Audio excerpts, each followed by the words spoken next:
Middle east में जारी तनाव कम होने का नाम नहीं ले रहा है।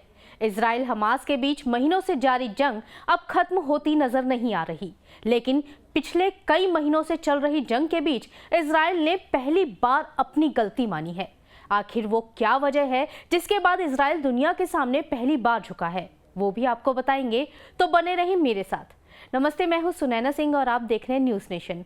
1 अप्रैल को गाजा के वर्ल्ड सेंट्रल किचन के सहायता कर्मियों के काफिले पर हुए हमले की रिपोर्ट को इजराइल ने अमेरिका को सौंप दिया है और अपनी गलती भी मानी है।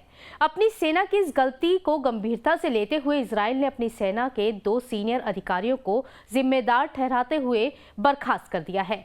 न्यूज एजेंसी रॉयटर्स के मुताबिक इजराइल ने अमेरिका को इस हमले की रिपोर्ट भी सौंप दी है। इसकी पुष्टि अमेरिकी विदेश मंत्री एंटनी ब्लिंकन ने की है।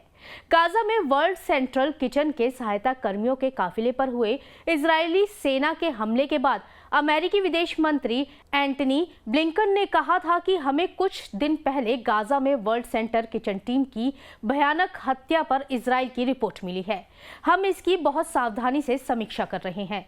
हम उन निष्कर्षों पर इजरायली अधिकारियों के साथ चर्चा करेंगे। ये बहुत महत्वपूर्ण है कि इजराइल इस घटना की पूरी जिम्मेदारी ले रहा है। उसने अपनी सेना के 2 अधिकारियों को बर्खास्त कर दिया है।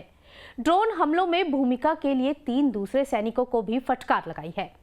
वहीं दूसरी तरफ इस हमले में अपनी गलती मानते हुए इजरायली सेना की तरफ से जारी बयान में कहा गया कि उसके ड्रोन ऑपरेटर ने बैग लिए एक सहायता कर्मी को गलती से बंदूकधारी समझ लिया था।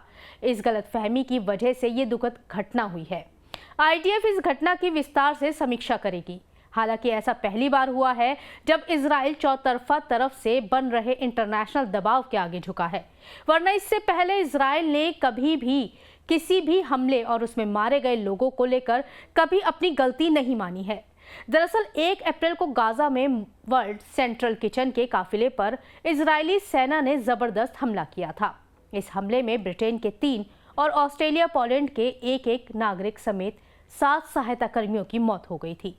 घटना के वक्त ये सभी सहायता कर्मी एक गोदाम से वापस लौट रहे थे। इजराइल के हमले के बाद वर्ल्ड सेंट्रल किचन ने गाजा में अपना काम निलंबित करने का ऐलान किया था। संस्था के संस्थापक एंड्रूज ने इसे मानवीय मदद पहुंचाने वाले संगठनों पर हमला बताते हुए इजराइल को जिम्मेदार ठहराने की मांग भी की थी। वर्ल्ड सेंट्रल किचन पर हुए हमले से शुरू हुआ ये विवाद कितना आगे जाएगा ये तो आने वाला वक्त ही बताएगा, लेकिन देखना ये भी रहेगा कि कैसे इजराइल सरकार इस समस्या का समाधान करती है और क्या इससे दोनों देशों के बीच संबंधों में कोई नया सिरा दर्ज होता है या नहीं। आपको हमारी ये खबर कैसी लगी हमें कमेंट सेक्शन में ज़रूर बताइएगा।